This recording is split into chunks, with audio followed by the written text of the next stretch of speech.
Welcome to cupán. Folks, over the last while I've been chatting with a number of people who all find themselves in a very dark space, going through that darkest valley, as it speaks about in the more modern versions of Psalm 23, or going through the valley of the shadow of death. And they're finding it tough. And so I'm not saying get over it, I'm not saying get a grip of yourself or anything like that. But as I was conversing with them, I had a fresh insight into Psalm 23, which I want to share with you. I'm sure it's nothing new, but a fresh insight for me at least. And so I wish to share it with you. I have said this on many occasions before, where it goes and says in verse 3 that he leads me in the paths of righteousness for his name's sake. And then it goes into verse 4 and says, yea, though I walk through the valley of the shadow of death, or even though I walk through the darkest valley, I will fear no evil. And the question I ask people is, where are you walking? Of course, the answer is naturally in the valley. But the point is that we're on the path of righteousness. Carrying over from verse 3.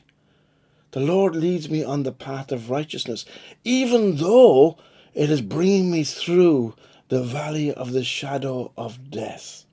Even though that path is leading me through the darkest valley.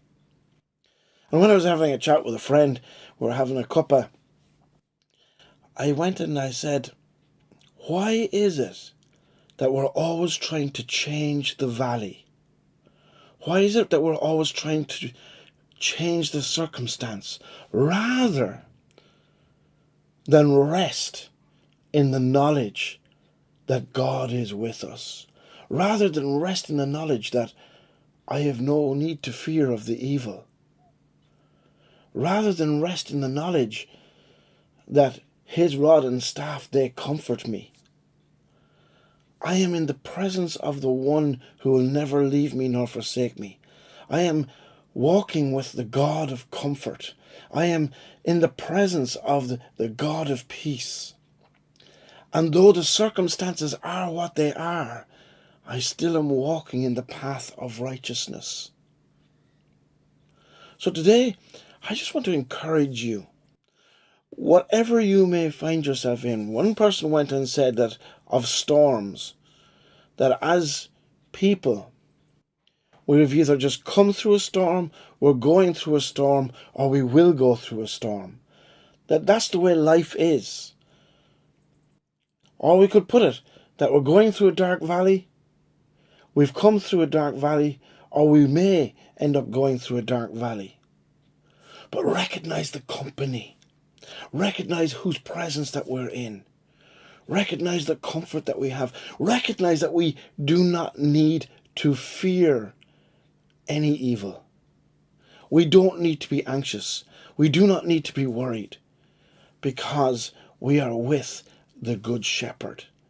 And he is leading us in the paths of righteousness for his name's sake. Even though in this moment we can't see the wood from the trees.